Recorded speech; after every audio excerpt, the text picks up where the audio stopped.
મિત્રો હાલમાં સોશિયલ મીડિયામાં નવો એક ટ્રેન્ડ આવ્યો છે અને જે આપણા ગુજરાતના લોકોએ જે ટ્રેન્ડ બનાવી નાખ્યો છે જે ટ્રેન્ડ છે આ ડાયરાના વિડીયોનો ઇન્સ્ટાગ્રામ ખોલશો એટલે તમને આવા જ વિડીયો દેખાય છે। જો મિત્રો તમારે પણ આવા વિડીયો બનાવવો છે તો આ વિડીયોમાં તમને એ જ બતાવવાનો છું કે આવા AI વિડીયો કેવી રીતના બનાવી શકાય। એ પહેલા મારી વિનંતી છે કે તમે વિડીયોને લાઈક કરજો, ચેનલને સબસ્ક્રાઇબ ન કરી હોય તો કરી લેજો। તો મિત્રો આ વિડીયો બનાવવા માટે તમારે બે એપ્લિકેશનની જરૂર પડશે।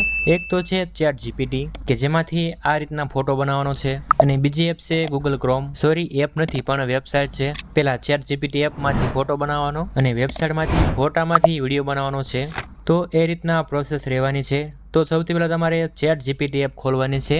લગભગ તો મોટા ભાગના લોકોને આ ChatGPT વાપરતા આવડતું જ હશે। તો સૌથી પહેલાં તમારે તમારો ફોટો અપલોડ કરવાનો છે। તો એ માટે તમારે અહીં પ્લસના આઇકન પર ક્લિક કરવાનું છે। ત્યારબાદ આ બધા ઓપ્શનમાં તમારે ફોટો ઓપ્શન સિલેક્ટ કરવાનો છે। તો ત્યારબાદ તમારો વ્યવસ્થિત ફોટો હોય એ ફોટો સિલેક્ટ કરી લો અને મિત્રો હાફ ફોટો હોય એ સિલેક્ટ કરજો। ફૂલ બોડીનો ફોટો હોય છે તો એમાં ચહેરો પરફેક્ટ દેખાતો નહીં હોય અને પછી રિઝલ્ટમાં AI ચહેરો બદલી નાખશે, એટલે તમારે હાફ ફોટો સિલેક્ટ કરવાનો છે આ રીતના। ત્યારબાદ સૌથી મહત્વનું પ્રોમ્પ્ટ, તો આ જગ્યાએ તમારે પ્રોમ્પ્ટ લખવાનો છે। લખવાનું નથી, તમારે માત્ર કોપી પેસ્ટ કરવાનું છે। વિડીયોની ડિસ્ક્રિપ્શનમાં Google ડ્રાઈવની લિંક હશે, તો એ ડ્રાઈવમાં જ આ પ્રોમ્પ્ટ હશે અને મિત્રો આ પ્રોમ્પ્ટમાં તમારે અમુક ફેરફાર કરવા પડશે। ગુજરાતીમાં કલાકાર લખ્યું છે, એની બાજુમાં કાઉન્સમાં વાઘેલા સાહેબ લખ્યું છે, તો એની જગ્યાએ તમે તમારું નામ લખી શકો છો અથવા તમને ગમે તે લખી શકો છો। અને બીજી આ જગ્યાએ પણ એડિટ કરવાનું થશે કે જ્યાં કાઠિયાવાડી ડાયરો લખ્યું છે ગુજરાતીમાં, ત્યાં પણ તમે તમારી રીતે ફેરફાર કરી શકો છો। તો આટલું કર્યા બાદ તમારે સેન્ડ બટન પર ક્લિક કરવાનું છે।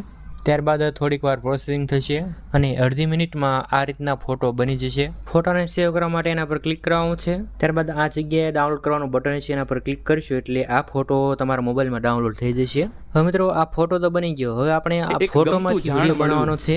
તો હાલો હવે વિડીયો બનાવવાની પ્રોસેસ જોઈએ। તો એ માટે હવે તમારે Google Chrome ખોલવાનું છે। તો એમાં ગૂગલમાં સર્ચ કરવાનું ફ્લો, તો રિઝલ્ટમાં તમને લેબ્સ ગૂગલ ફ્લોની વેબસાઇટ દેખાશે, તો એના પર ક્લિક કરવાનું છે। તો આ પ્રકારની વેબસાઇટ છે। તમે આ વેબસાઇટ ઉપર સાઇન ઇન ન થયા હોય તો તમે કોઈ પણ ઈમેલ આઈડીથી આ વેબસાઇટ ઉપર સાઇન ઇન થઈ શકો છો। તો સાઇન ઇન થયા બાદ તમને આ પ્રકારનું એક બટન જોવા મળશે ન્યૂ પ્રોજેક્ટ કરીને, તો એના પર ક્લિક કરવાનું છે। તો ત્યારબાદ તમારી સામે આ પ્રકારની સ્ક્રીન આવશે, તો જેમાં તમારે આ સ્ટાર્ટના બટન પર ક્લિક કરવાનું છે। ત્યારબાદ ફોટો અપલોડ કરવા માટે તમારે આ ઇમેજ બટન પર ક્લિક કરવાનું છે। તો એમાં બે ઓપ્શન જોવા મળશે, એમાં તમારે અપલોડ બટન પર ક્લિક કરવાનું છે। ત્યાર પછી આ બાજુ તમને અપલોડ કરવાનો ઓપ્શન દેખાતો હોય છે, એના પર ક્લિક કરવાનું છે। ત્યારબાદ આપણે જે ChatGPTથી ફોટો બનાવીએ તો એ ફોટો સિલેક્ટ કરવાનો છે।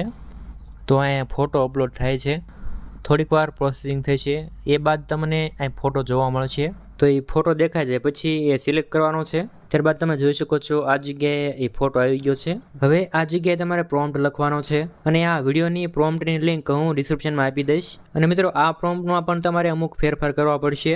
એક આ જગ્યાએ તમારે ફેરફાર કરવો પડશે, કાઉન્સમાં ગુજરાતીમાં અહીં વાઘેલા સાહેબ લખ્યું છે ત્યાં તમારે ફેરફાર કરવો પડશે। જેમ તમે ફોટામાં લખ્યું હતું એ રીતના અહીં તમે લખી શકો છો। ત્યારબાદ બીજી એક જગ્યાએ તમારે ફેરફાર કરવાનો છે, આ જગ્યાએ લખેલું છે અહીં તમારી ગુજરાતી ડાયરોની લાઈન લખો। તો એ જગ્યાએ તમારે જે પણ શાયરી બોલાવી હોય કે પછી ગીત ગવડાવવું હોય તો એ આ ગીતની લાઈન લખી શકો છો, તમને ગમતી શાયરીની લાઈન લખી શકો છો, અથવા તો તમે ગૂગલમાં સર્ચ કરો ગુજરાતી શાયરી એટલે તમને ઢગલો શાયરી મળી જશે અને એ વેબસાઇટમાંથી શાયરી કોપી કરીને આ પેસ્ટ કરી દેવાની છે। તો બસ આટલો ફેરફાર કરવાનો છે। હવે મિત્રો તમારે આ જગ્યાએ ક્લિક કરવાનું છે। તમારે ઇન્સ્ટાગ્રામ રીલ્સ માટે વિડીયો બનાવવો છે તો તમારે આ ઓપ્શન સિલેક્ટ કરવાનો છે અને યુટ્યુબ માટે જોઈતો હોય તો આ ઓપ્શન સિલેક્ટ કરવાનો અને બીજું બધું સેટિંગ તમે જોઈ લીજો, આ રીતના બધું સેટિંગ રાખવાનું છે। તો એટલું કર્યા બાદ તમારે સેન્ડ બટન પર ક્લિક કરવાનું છે। તો ત્યારબાદ આ રીતના પ્રોસેસિંગ થશે, તમારે કંઈ પણ નથી કરવાનું, તમારે ખાલી રાહ જોવાની છે। 1 મિનિટની અંદર આ વિડીયો બની જશે। તો તમે જોઈ શકો છો આ મારો વિડીયો બની ગયો છે। વિડીયો બની ગયા પછી એના પર ક્લિક કરવાનું છે। હવે આ વિડીયોને તમે પ્લે કરીને જોઈ શકો છો અને વિડીયોને ડાઉનલોડ કરવા માટે ઉપર ડાઉનલોડનો આઇકોન આપેલો હોય છે, એના પર ક્લિક કરવાનું છે, જેમાં તમારે આ ઓપ્શન સિલેક્ટ કરવાનો છે અને ત્યાર પછી આ વિડીયો ડાઉનલોડ થઈ જશે। તો મિત્રો આ રીતના તમે આ ડાયરાવાળા વિડીયો બનાવી શકો છો। આ વિડીયો તમારા મિત્રોને મોકલજો।